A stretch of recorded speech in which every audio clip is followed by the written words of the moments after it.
Convent میں پڑھ رہا، ان کانوینٹوں نے بیڑا گرک کیا، ان نے جو تعلیم دی اس سے انسان نہیں رہا، اس سے انسان حیوان بن چکا۔ میں صبح بات کر رہا تھا ایک آدمی کے ساتھ، میں رات کو سکوٹی پر جا رہا تھا، ایک چوہا میرے ٹائر کے نیچے آ گیا، جلدی میں نے کوشش کی تھی بچانے کی، نہیں بچا، مر گیا۔ پوری رات کو مجھے دکھ رہا، میرے ٹائر کے نیچے ایک چوہا آیا، لیکن ایک انسان کا قتل کر رہا ہے، اور یہ کہو وہ جاہل ہے، نہیں بلکہ بھائی کوالیفائڈ، بڑی بڑی ڈگریاں حاصل کری ہیں، لیکن انسان کا قتل کر رہا ہے۔ آپ اس کو تعلیم کہو گے؟ جو ایک باپ کو اپنا مقام اپنے بیٹے کے پاس اپنا مقام نہ دلا سکے، وہ کون سی تعلیم ہے؟ وہ تو جہالت ہے، وہ تو گمراہی ہے۔ انسانیت کو اگر برباد کیا تو وہ اس تعلیم نے کیا۔ اس لیے پہلی فرصت میں اپنے بچوں کو دین کی تعلیم دلاؤ، دنیائی بھی دلاؤ، لیکن یہ دونوں جب ملیں گی تب جا کر اس کا نتیجہ اچھا نکلے گا۔ اگر آپ کانوینٹوں میں بچوں کو پڑھاتے رہے، لاسٹ پر یہ آپ کو اولڈ ایج سینٹر میں چھوڑ کر آئیں گے، کیونکہ وہاں پر جو تعلیم ایسا ہی سکھایا جاتا ہے۔ اب باپ بوڑھا ہو گیا، اس کا کوئی کام نہیں ہے، بڈھے کو چھوڑ کر آؤ کہیں۔ پھر جو بہویں آتی ہیں وہ بولتی ہیں یہ بڈھا مرتا بھی نہیں ہے،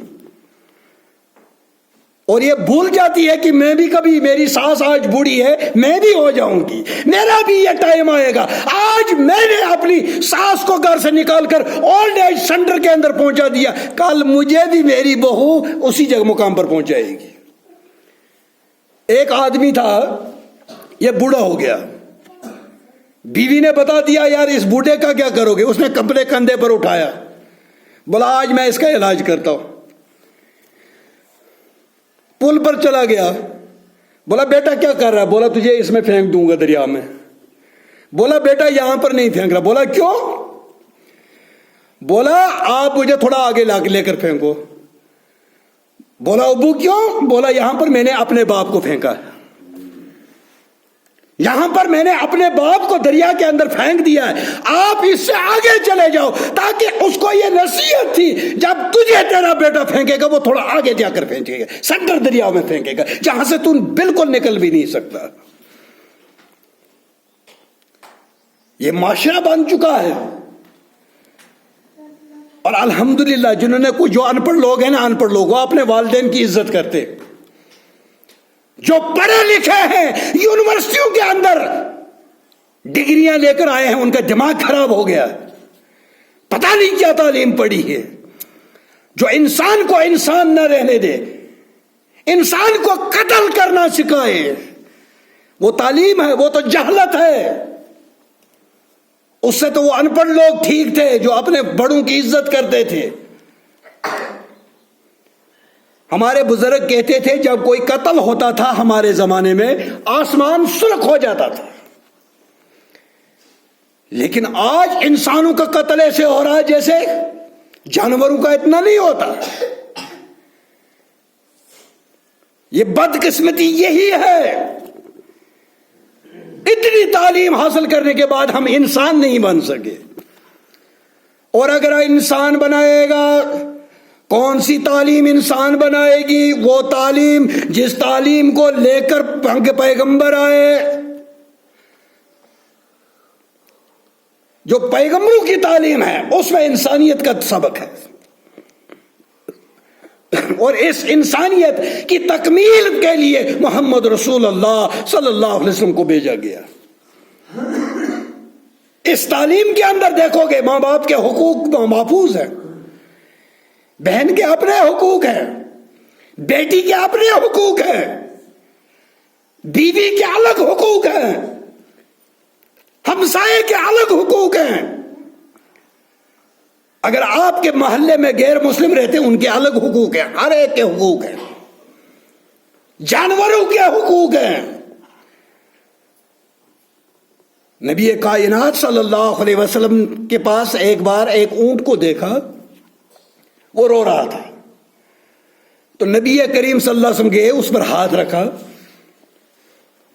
اور تھوڑا اس کو فاشش دے کر اس کے بعد فرمایا اونٹ کے مالک کو، مجھے لگتا ہے آپ اس کو کھانا کم دیتے ہیں، کام زیادہ لیتے، کیونکہ وہ نبی کریم صلی اللہ علیہ وسلم سے وہ اونٹ شکایت کر رہا تھا۔ تو نبی کریم صلی اللہ علیہ وسلم نے فرمایا مجھے لگتا ہے آپ کام زیادہ لے رہے ہیں اور اس کا کھانا کم ہے، اس پر ظلم ہو رہا ہے۔ جانوروں پر بھی ظلم کے حق میں ہمارے پیغمبر حضرت محمد رسول اللہ صلی اللہ علیہ وسلم نے جانوروں کے بھی حقوق دیے، اس لیے اللہ رب العالمین نے فرمایا پہلے میرا حق، اس کے بعد تیرے والدین کا حق، تیرے ماں باپ کا حق۔ سیدنا عبداللہ بن مسعود رضی اللہ تعالیٰ عنہ بیان کرتے ہیں کہ میں نے رسول اللہ صلی اللہ علیہ وسلم سے ایک بار سوال کیا، ایو عمل افضل عند اللہ، یا رسول اللہ صلی اللہ علیہ وسلم کون سا عمل افضل ہے اللہ کے ہاں؟ حضرت عبداللہ بن مسعود رضی اللہ تعالیٰ عنہ فرماتے ہیں کہ نبی کریم صلی اللہ علیہ وسلم نے فرمایا الصلاۃ علی وقتہا، نماز کو اپنے وقت کے اندر پڑھنا۔ حضرت عبداللہ بن مسعود رضی اللہ تعالیٰ عنہ فرماتے ہیں میں نے دوسرا سوال کر دیا، ثم ایو، اس کے بعد؟ تو نبی کریم صلی اللہ علیہ وسلم فرمایا قال بر الوالدین، اپنے والدین کے ساتھ حسن سلوک کرنا ہے۔ نماز کے بعد، نماز کس کا حق ہے؟ اللہ کا حق ہے، اور والدین کے ساتھ حق حسن سلوک کرنا یہ والدین کا حق ہے۔ اللہ رب العالمین نے قرآن مجید کی اس آیت کے اندر پہلے اپنا حق جتلایا، اس کے بعد والدین کا حق، اور نبی کائنات صلی اللہ علیہ وسلم نے اس حدیث کے اندر پہلے اللہ کا حق، اس کے بعد والدین کا حق۔ حضرت عبداللہ بن مسعود رضی اللہ تعالیٰ عنہ بیان کرتے ہیں میں نے تیسرا سوال کر دیا ثم ایو، اس کے بعد یا رسول اللہ صلی اللہ علیہ وسلم کون سا عمل ہے؟ فرمایا الجہاد فی سبیل اللہ، اللہ کے راستے میں جدوجہد کرنا، اللہ کی دین کی سربلندی کے لیے۔ یہ تین سوالوں کے تین جواب آئے، اور اس کے بعد حضرت عبداللہ بن مسعود رضی اللہ تعالیٰ عنہ بیان کرتے ہیں کہ اگر میں نے تین سوال اپنے آقا سے کیے، اگر میں زیادہ سوال کرتا تو میرے آقا زیادہ جواب دیتے، سب سوالوں کا جواب دیتے۔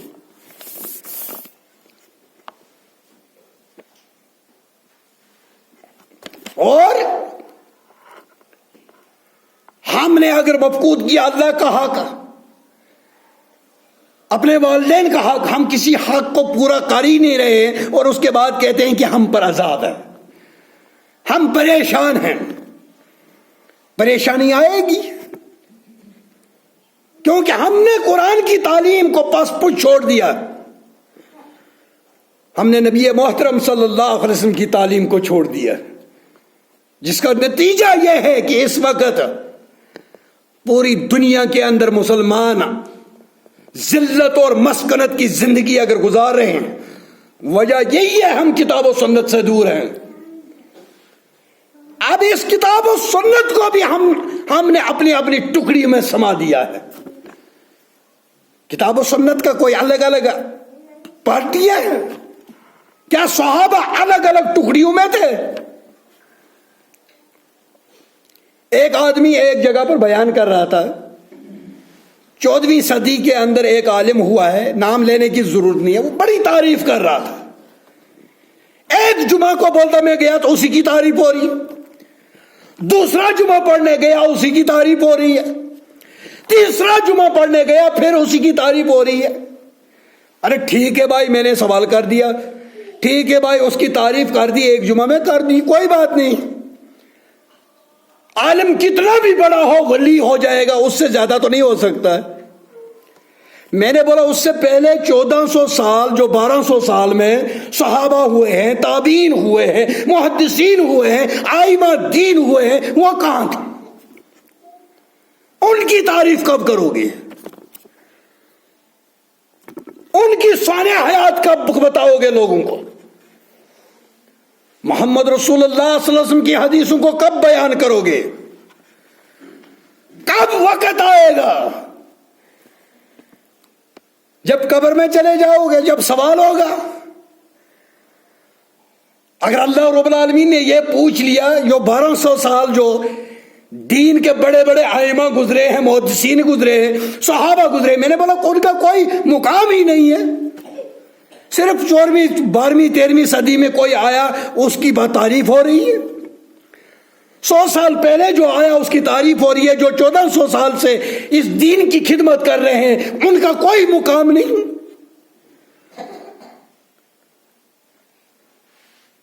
صرف ایک فتویٰ لگ جاتا ہے، یہ وہابی ہے، تو بس پورا گول کر دیا جاتا ہے۔ چاہے وہابی قرآن کی بات کر رہا ہو، چاہے وہ اچھی بات کر رہا ہو، وہابی کا فتویٰ لگ گیا تو بیڑا گرک، پھر کوئی سنتا نہیں۔ او اللہ را اس دین پر انصاف کرو، اللہ را اس سنت پر انصاف کرو، خدا کے لیے اس دین کو سمجھنے کی کوشش کرو۔ اس وقت موقع ہے، زندگی ہے، معلوم کر لو حق کیا ہے۔ مت آؤ ہم مولویوں کی باتوں میں، مت آؤ۔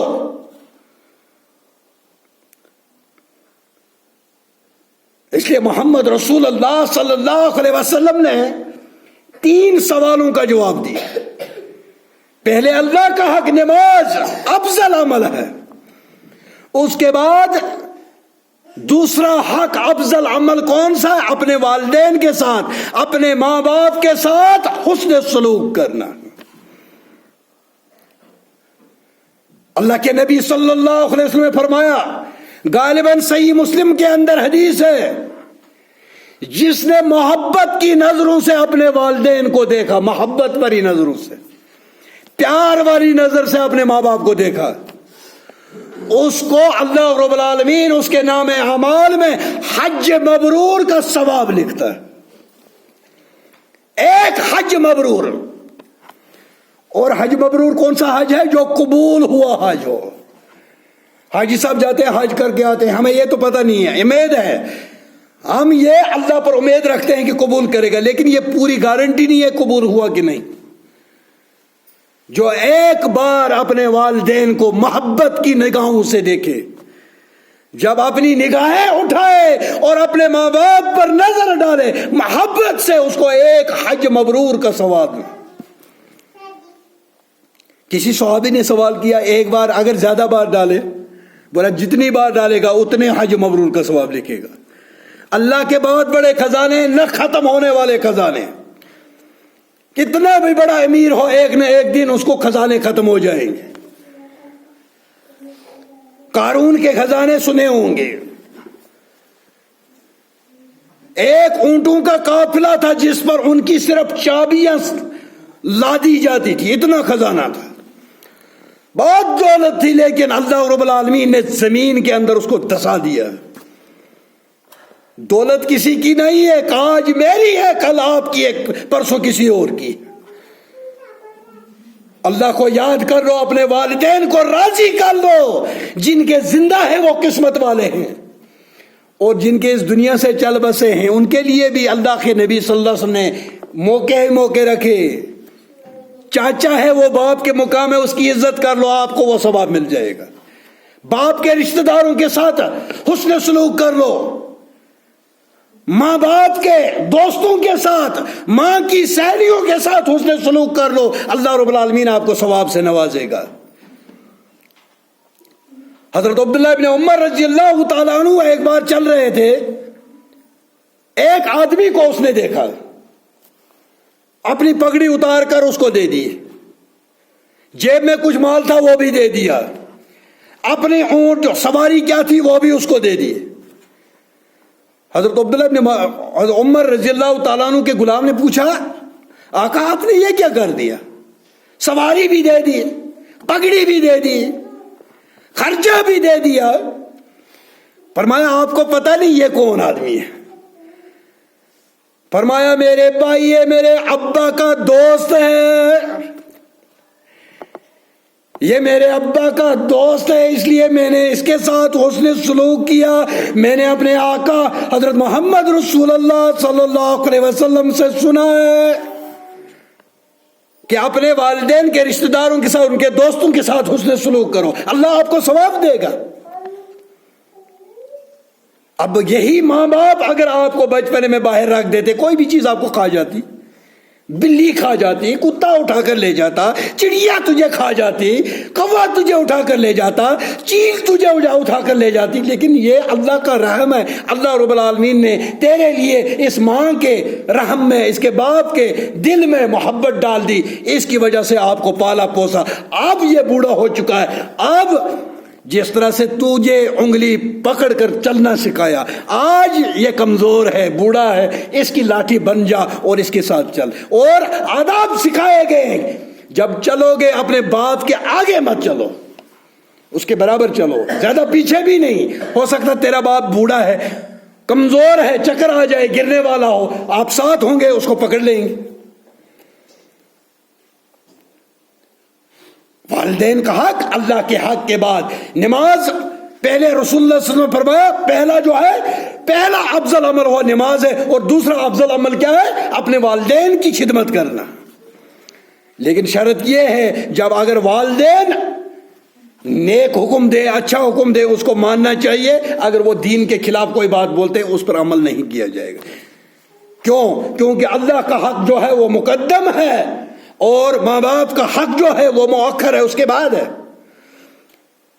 پہلے اس چیز کو اختیار کرو جو پہلے ہے، اس کے بعد جو آنے والی اس کو بعد میں اختیار کرو۔ اللہ کا حق پہلے اللہ کا حق ادا کرو، اس کے بعد اپنے والدین کا حق ادا کرو۔ ماں باپ کو تنگ مت کرو، ماں باپ کی فرما برداری کرو، ماں باپ کی عزت کرو، ان کا احترام کرو۔ اللہ رب العالمین آپ کی دنیا بھی سنوار دے گا، آپ کی آخرت بھی سنوار دے گا۔ وآخر دعوانا الحمدللہ رب العالمین، والسلام علیکم ورحمۃ اللہ۔ الحمد لله الذي نحمده ونستعينه ونستغفره ونعوذ بالله من شرور أنفسنا ومن سيئات أعمالنا من يهده الله فلا مضل له ومن يضلله فلا هادي له ونشهد أن لا إله إلا الله ونشهد أن سيدنا وسندنا ومرشدنا ومولانا محمدا عبده ورسوله بأرسل حق بشيرا ونذيرا، أما بعد فإن خير الحديث كتاب الله وخير الهدي هدي محمد صلى الله عليه وسلم وشر الأمور محدثاتها وكل محدثات بدعة وكل بدعة ضلالة وكل ضلالة في النار. اللهم نصر من نصر دين محمد صلى الله عليه وسلم وجلنا منهم، واخذل من خذل دين محمد صلى الله عليه وسلم ولا تجلنا منهم. يرحمكم الله. إن الله يأمرون بالعدل والإحسان وإيتاء ذي القربى وينهى عن الفحشاء والمنكر والبغي لعلكم تذكرون واذكروني يذكركم واشكروا لي ولا تكفرون. یا اللہ جو ہسپتالوں کے اندر بیمار شفائے کاملہ عطا فرما، گھروں کے اندر بیمار شفائے کاملہ عطا فرما، اس مجلس میں کوئی بیمار شفائے کاملہ عطا فرما، مستورات بیمار کو شفاعت عطا فرما۔ یا رب العالمین ہمارے نوجوانوں کو ہدایت فرما۔ اے اللہ ہمارے والدین کو جنت نصیب فرما، جن کے زندہ ہے انہیں ہدایت فرما۔ اے اللہ ہمارے والدین کو جنت کے باغوں میں سے اعلیٰ باغ عطا فرما۔ اے اللہ ان کے حسنات کو قبول فرما، ان کے سیئات سے درگزر فرما۔ اے اللہ جو بے اولاد ہیں، جن کی جولی ابھی خالی ہے، اے اللہ ان کے اولادوں سے جولی بھر دے۔ اے اللہ اولاد صالح عطا فرما، اولاد نرینہ عطا فرما۔ اے اللہ ہمارے والدین کو جنت نصیب فرما۔ اے اللہ ہمارے والدین کو جنت نصیب فرما۔ اے اللہ ہمارے نوجوانوں کو ہدایت فرما، بزرگوں کو ہدایت فرما۔ اور رب العالمین مانگتے ہیں جو اس وقت وہ جو بیماری 2-3 سال سے بہت زوروں پر تھی، اس وقت پھر اور عود پر ہے، پھر آ رہی ہے، اے اللہ ہمیں محفوظ فرما، پوری انسانیت کا تحفظ فرما۔ اے اللہ انسانیت کو اس سے نجات دے، اے اللہ ہمیں اس سے نجات دے، اے اللہ اس کو نیست و نابود کر دے۔ وآخر دعوانا الحمدللہ رب العالمین، والسلام علیکم ورحمۃ اللہ۔